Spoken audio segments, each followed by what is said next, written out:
Diaw devant Yehvan Diouf. Parce que explosivité, aller vite au sol, jeu au pied. Jeu de pied, ouais. Présent dans la surface. lépp Yehvan moo ko daax te il est plus jeune. léegi kon peut-être ancienneté moo tax. il faut qu'on le dise. qu'on l'a appelé le chat. oui.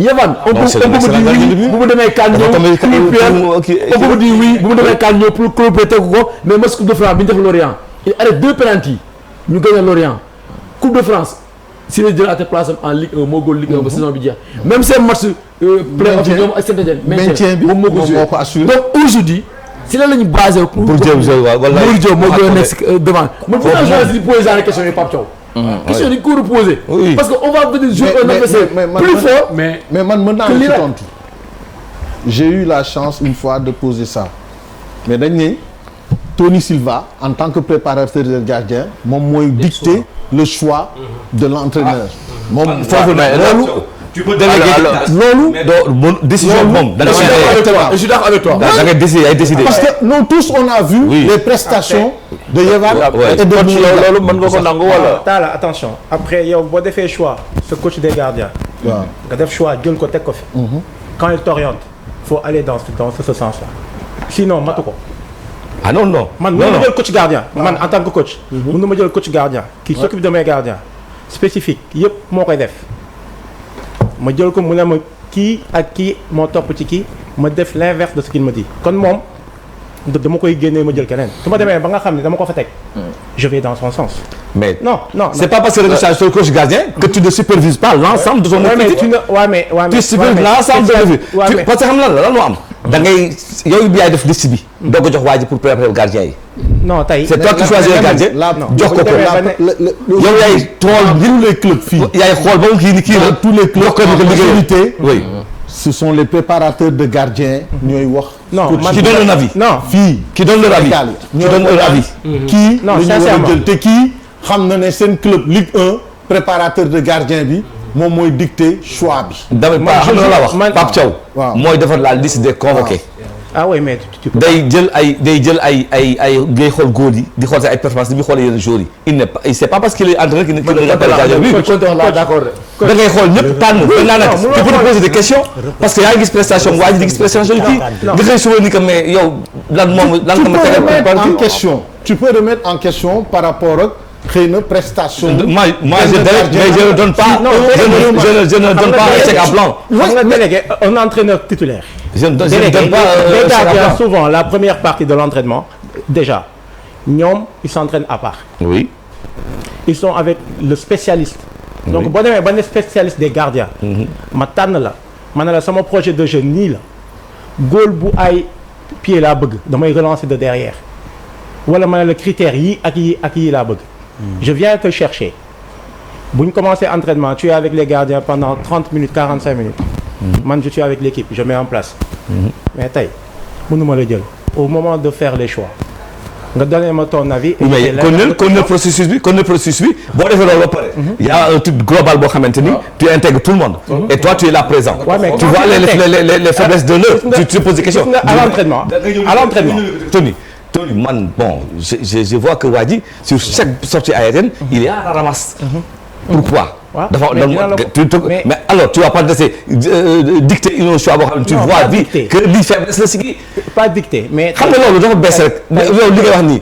l'entraîneur moderne dañ ko délesté si yenn kii yi mais il reste toujours un entraîneur global. à l'époque da ngay entraîner ñëpp en même temps du ñu ngi léegi def ñu jël des spécialistes des attaquants est-ce que da ngay wér ni que mooy attaquant yi ku moo lay jël. c'est différent. ah quand même c'est différent. Non, moi je dis que tu peux déléguer des tâches mais tu supervises le global et tu prends la décision. mais c'est un poste. vas-y Moustapha. xam nga un préparateur gardien. entraîneur principal moo ko coiffé. mooy lépp. bu ñu entraîné semaine bi ba pare ñu war a jouer samedi. entraîneur principal bi dina ko woon ko loo xalaat. loo gis ku gën a nekk en forme. ak kat mooy numéro 1 ak kat mooy numéro 2. yaa ngi dégg. mais le préparateur gardien mën na def choix wam. mais entraîneur principal bi mën na ko ne ah attention. match bi passé. jël na fa ay buts yoo xam ni waru ko jël non même dans les séances. waaw sur le dernier tâche ba pare da nga si biir séance bi. ils sont intégrés mais et tu observes. li kii wax xam nga entraîneur gardien moom mooy responsabilité gardien yi. parce que moom moo leen di liggéeyal. parce que ñun ay entraîneur la ñuy dem nekk fële di liggéeyal suñu jour moom moo nekkat gardien de but. donc moom am na avantage yu ñëw ci entraîneur principal bi ne ko man kii laa bëgg def sama numéro 1. mais entraîneur principal bi su ko neexee mu ne ko kii kat doyuma. parce que match bi passé def na erreur bi te dafa am ay lacunes ci lii at lii mbir mi noonu lay demee. mais dama la laata match bi passé si biir entraînement bi la koy wax ni que lors des séquences globales où ils sont intégrés j'ai vu que dans le jeu de pied il a des lacunes. j'ai vu que sur sa ligne il a des lacunes. lan moo ñu nekk entraîneur de football l'un est meilleur que l'autre à l'entraînement. lan moo leen jox données boobu. non ñu ngi fa non ils ont fait un choix. non ñun xam nga loolu ça c'est le sel de ceux qui observent. ils ont fait le choix mooy maanaam dañu gis dans les compétitions normales régulières. Yehwan dans ses prestations. sans commune mesure tu dis que kii c'est un très bon gardien de but. du calibre de Edouard Mendy il a la malchance de tomber dans la génération Edouard Mendy. moo tax mën nekk remplaçant comme le gardien pendant 10 ans mën nekk remplaçant de Edouard. mais si fi ñuy jouer ñoom en compétition. en club da ngay natt en club. da ngay natt. si entraînement. mais au Havre soo ko nattee foofu.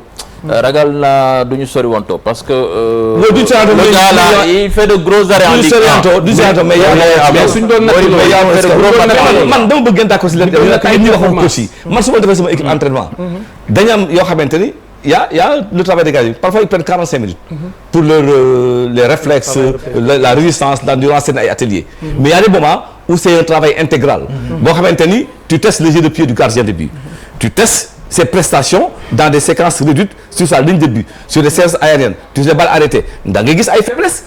boo gisee da ngay bàyyi waaj moo tànnal. il n'est pas sous pression. xam nga je oui dama ni mais à l'entraînement il n'est pas sous pression. voilà à l'entraînement il n'est pas sous pression. li nga mënul sous pression ou pas pression. non à l'entraînement un joueur peut ne pas être sous pression parce que à l'entraînement il y a des harcèlements yoo xam ne duñ la ko def. alors qu'en match. dina dem ba tàkkale la sa kaw tànk. pour dëggal ci sa cheville. je suis d'accord voilà xam nga dëggal li ngay wax. waaw am na ci entraîneur yoo xam ne même bu ñu nekkee ci phase finale ay tiro bi sax duñ ko liggéey. parce que dañ naan amul sens. parce que gis ñu environnement bi. contexte bi waaw ci contexte bi ñu jëm quoi. le contexte xam nga entraînement dafa am yu bari yoo xam ni daf ci am mais tey bu ñu demee ci ay critères rek. suñu défenseurs yi yëpp.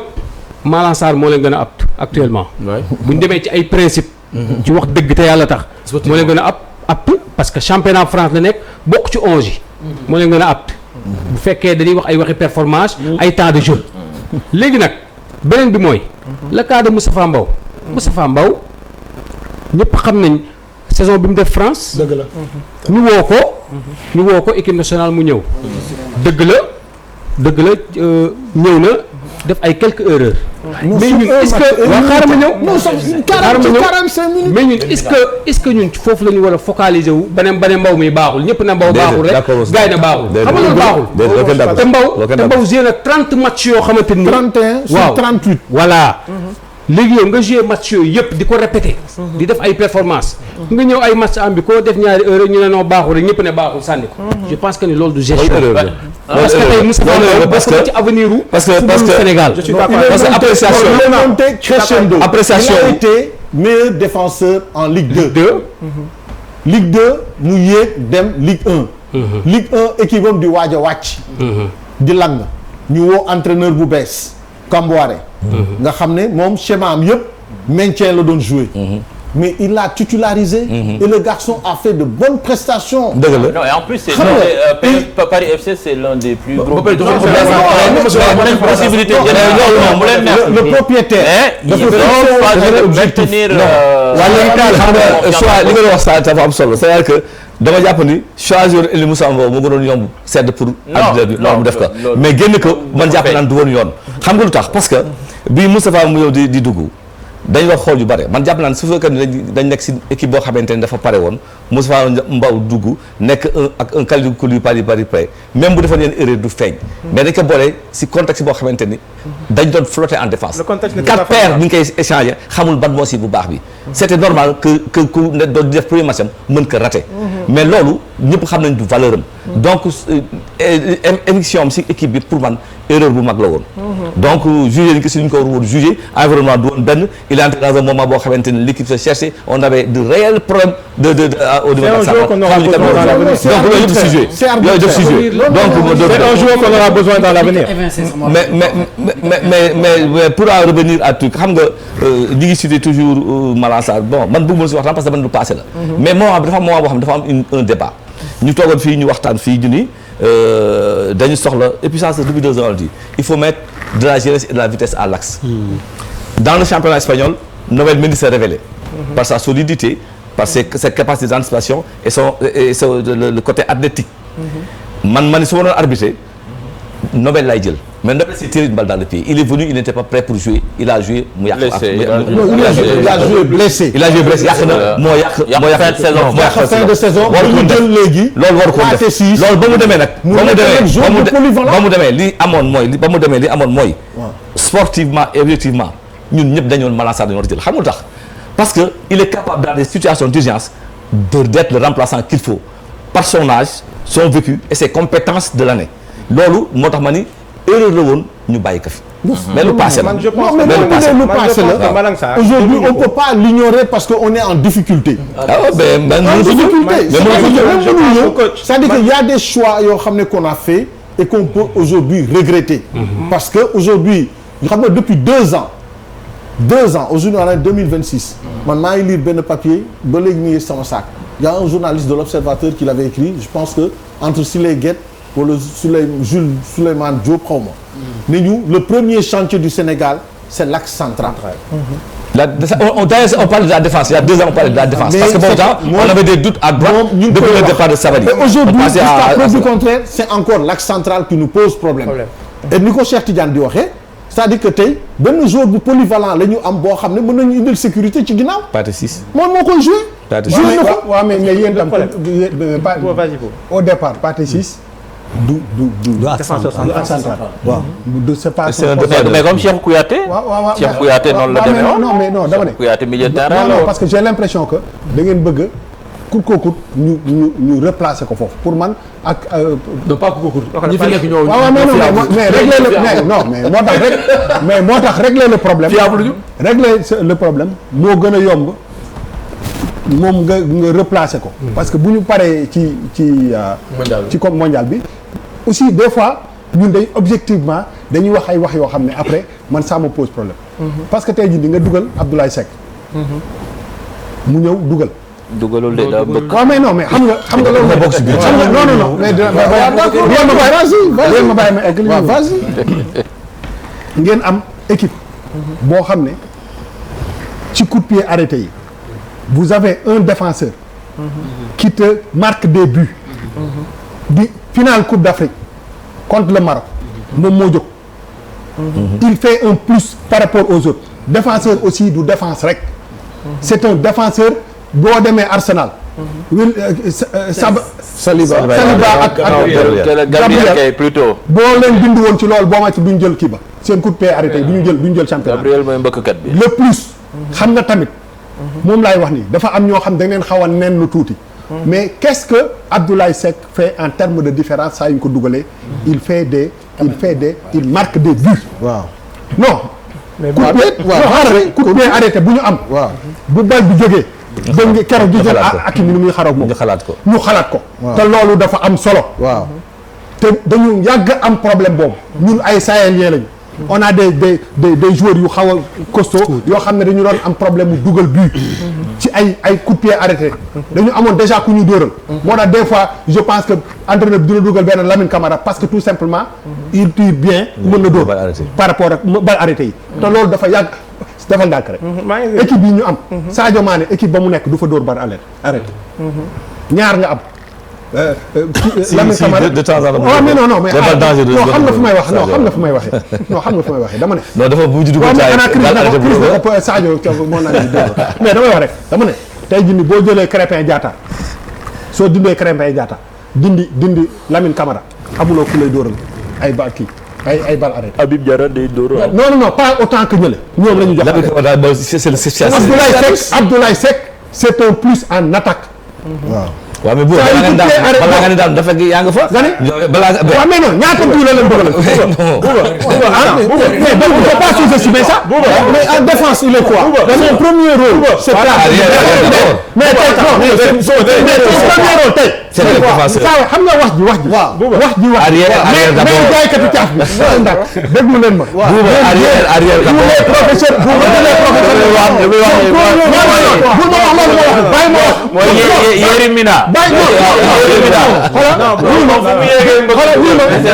man dinaa li ma bëgg a wax dinaa ko wax de. li ma bëgg a wax mënu leen fexe ba duma ko. da ngeen yor maire bi jaay caaf.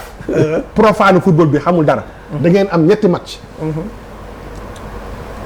jël ki ngeen xam ne moom mooy capitaine équipe bi teg ko ci ñetti match bi. jël ñaata bi. ñaari match yi juróom-benn. ñaari match. ngeen indi Ablaye Seck. waaw. bi ngeen njëkk a dugg. bi njëkk a dugal moo ko dugal parce que moo ko mbëkk mu dal ci tànk waaju bi. man jàpp naa ne moom. ba pare dafa naan maire bi jaay caaf dara naan kon non. maire bi caaf naan danaan ñi ñaata bi lañ dugal ñu ne zéro. ku dugal. non déedéet non seulement kenn dugaluñu. ba pare mu dugal. mais après tu ne peux pas j'ai comme l'impression que c'est-à-dire que arrêtons-nous sur le match que le gars a réalisé ba muy génn. 45 minutes la def de. waaw mais dama ne 45 minutes yu mu def. waaw du bal dugg fa ah. te dugal. non te dugal il a créé le surnom ba pare ñoom mbëkk mu dugg c'est-à-dire que kooku tey jii nii. dañu war a mais j'ai l'impression que yéen dafa am yoo xam ne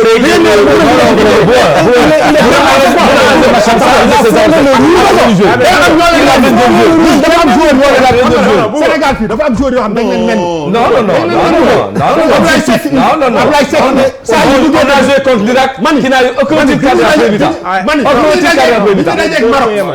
ma ne Ablaye Seck bi ñuy dajeeg Maroc final Coupe d'Afrique bii passé. waaw ah.